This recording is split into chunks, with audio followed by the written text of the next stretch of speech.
Usa sa mga suspek sa paglugos o pagpatay sa usa ka babae sa Mabolo, Cebu City ang nasikop sa kapulisan. Dennis Tanok, Sugin Limi. Salamat. Salamat yun Sir Bulgo. Mali ang buwang yun. Naunta ang buwan kini, masulbal pagyapon niya. Ang ginuray magantigo niya. Mapasalamaton sa mga sakop sa kapulisan sa CCPO Station 4 kon Mabolo Police Station si Jimboy Arisgado, ang amahan sa biktima nga si Queenie Arisgado nga nakit-ang patay na sa kalibunan sa may barangay Mabolo, mag-usa ka semana na ang nakalabay. Nasikop sa Mabolo Police ang usa sa tulo ka mga sospek nga si Ruelio Usay, 34 anyos, nga giingong mamasurahay ug usa sab ka manggamitay og rugby. Sabay po nga pangarap ba? Karon lingkuan siya. Ito may mga kuan niya dito nga mo. Tabang di lagi siya sa mga lagi ta. Kay tibaw mo siya nga wa di mi kwarta yun. Positibong giila ang sospek sa usa ka 10 anyos nga batang lalaki kinsa nakakita sa hitabo. Ano panyo diriwa? Then wakakuan gid sa adong gida sa ang kalibunan. Then gidungga pa speak then gidakdak kag bato. Investigaran ng mga rugby boys din na nitatagpuan ba kanang mga information ba. So na-come up na kukuha mo yung info nga may nakita ang bata. Naman na siyang ipangita. Hindi mo siya gitudlo? Oo. So ipangita bang doon, sir? Ipangita pa natin doon. Giingong mibiya ang mga sospek sa ilang gipuy-an sa ilawom sa Taytayan sa Mahiga Creek sa Mabolo human sa hitabo. Kini maoy nakapaduda og samot sa mga pulis. Ang sospek mihimakak sa pasangil nga apil siyang milugos og mipatay sa biktima. Hindi man tinuod, sir. Hindi man tinuod. Naalaan lang ko. Nagtuhog ko sa tulay. Ako nagpatay po hindi. Wala kay kuha na to? Wala kayo. Ako apil. Kasi tinuod lang. Masurahay lang ko. Anong ikamay kipasanginan? Umpot lang nila. Sir? Bisan pa man sa pagkasikop sa usa sa mga sospek, matod sa amahan sa biktima nga dili na mabalik niini ang kinabuhi sa iyang anak. Sabay po nga pangarap ba? Karon lingkuan siya. Ito may mga kuan niya dito nga mo. Tabang di lagi siya sa mga lagi ta. Kay tibaw mo siya nga wa di mi kwarta yun. Nanawagan karon ang amahan sa biktima nga unta butangan sa barangay Mabolo og usa ka tanod outpost ang lugar nga nahitabuan sa krimen. Kay matod pa, daghang rugby boys ang kanunay nga mag-istambayan niini.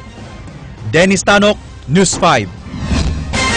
Patay ang usa ka driver nga naligsan sa truck nga iyang gimaneho. Naguba usabang usa ka panimalay nga gidasmagan sa water tanker nga walay driver. Ray Pasaporte, Sugin Limi. Sa nakita nako sa kuan pad, naglugsong na siya diha. Pagdayon na gyud niya og kuan ng simento, putulan ng simento. Ni brake siya. Pag brake niya, murag na sa akong pamina, murag dunay kuan ng trouble, engine trouble siguro.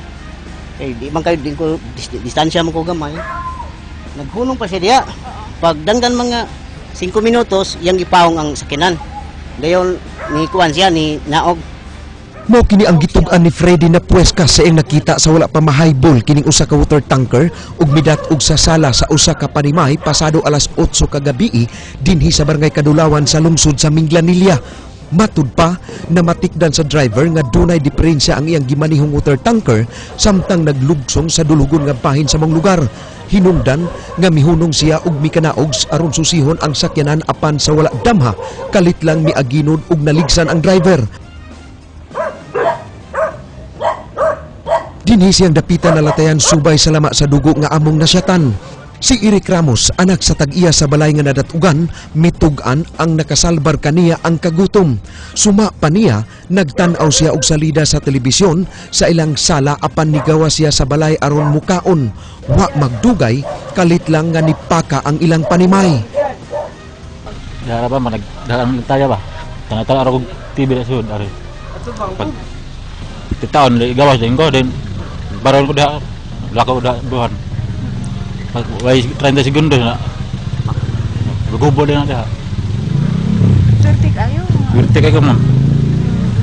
Sa pasiunang investigasyon sa kapulisan, ang driver gikan nag-deliver og tubig sa kasikbit nga barangay sa Kadulawan.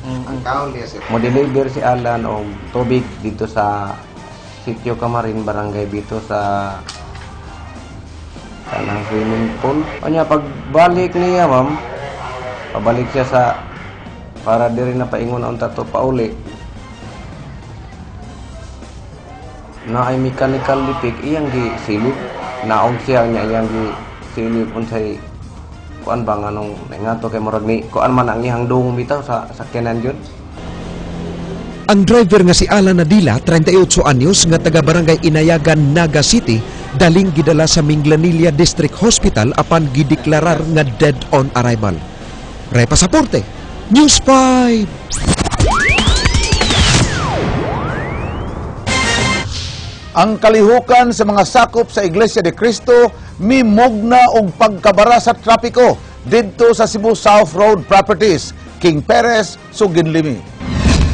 Wa kapugni sa 50 kasitong personnel ang gi-assign alang sa pagdumala sa trapiko. Nasayran nga 130 ka mga bus units ug 115 ka mga jeep de pasahero ang gipakyaw sa simbahan. Nahurot ang mga bus sa mga bus terminal ug walay nasakyan ang mga pasahero paingon ngadto sa kalungsuran sa lalawigan. Matod ni Ahmed Quizon, Regional Director sa LTFRB, 145 ka mga sakyanan de pasahero ilang gihatagan og special permits aron magamit sa kalihukan sa mga sakop sa Iglesia ni Cristo nga nagsaulog sa ilang ika-99 nga kasumaran sa katukuran sa simbahan. Lakip nga nabara sa trapiko mao ang tunnel ug causeway paingon sa SRP. Matod sa mga kadagkuan sa sitom, mas arang-arang ang trapiko karon kon itandi sa pagsaulog nila sa miaging tuig nga gipahigayon sa Fuente Osmeña. Ang Iglesia ni Cristo gitukod ni Felix Manalo niadtong Hulyo 27, 1914. Si Manalo giisip sa mga sakop sa simbahan nga the last messenger of God. Ang unang hutong sa tulo ka adlaw nga selebrasyon gipahigayon sa South Road Properties. Praise worship ug outreach mission ang gipahigayon karong adlaw. Kini gitambungan sa 300,000 ka mga sakop sa simbahan. King Perez, News 5. Deputy Ombudsman for the Visayas, Pelahio Apostol, mibahad nga iyang ipailawom sa preventive suspension ang mga opisyalis sa Bureau of Customs aron dili kini maka-impluwensya sa investigasyon sa pagkawagtang sa mga bugas. Gawa sa Customs Bureau, irekomendar sab nila ang suspension sa mga opisyalis sa ubang mga ahensya sa gobyerno nga makitaan nga dunay responsibilidad sa pagkawagtang sa mga sinakong bugas. Ang Ombudsman for the Visayas misaad sa pagtapos karong Oktubre sa ilang investigasyon. Ilang gigapas nga makaabot ang ilang zero backlog deadline nga gimando sa Ombudsman. Purpose ng preventive suspension at anong purpose noon?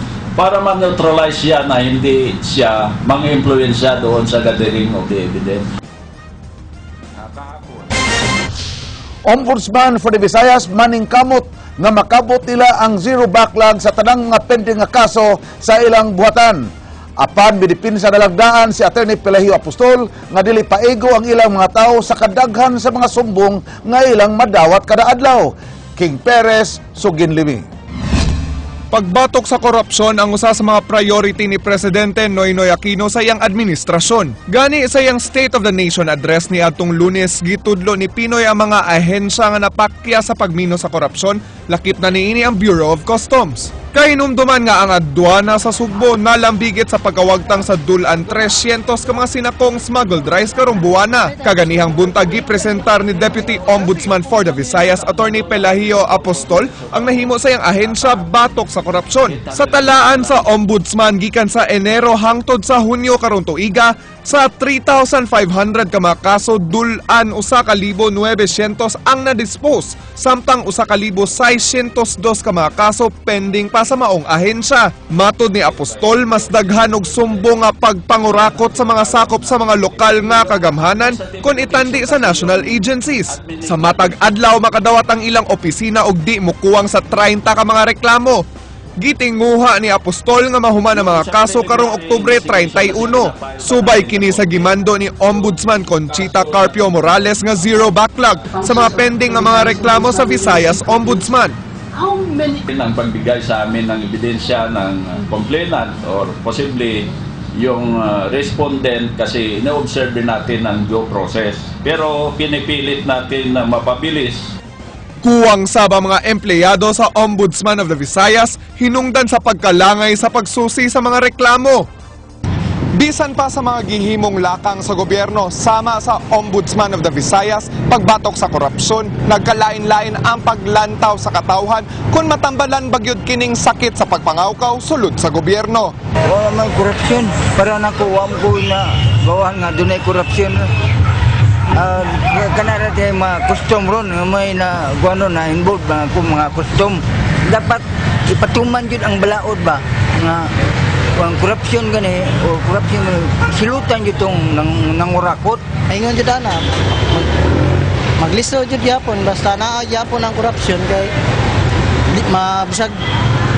bisagin sa mulingkod ron, maurag yapon ang nasot. Kuno inagya pig usaban di na kayo di pare sa una nga kuan kanang murag daghang kurap karon narang-arang murag matambalan pagid siguro na dungo ang kanang taga-administrasyon maniguro na sila og kanang kuan ba kanang ila nang tagaan og importansya ba nga kanang minus-minusan unta na nila.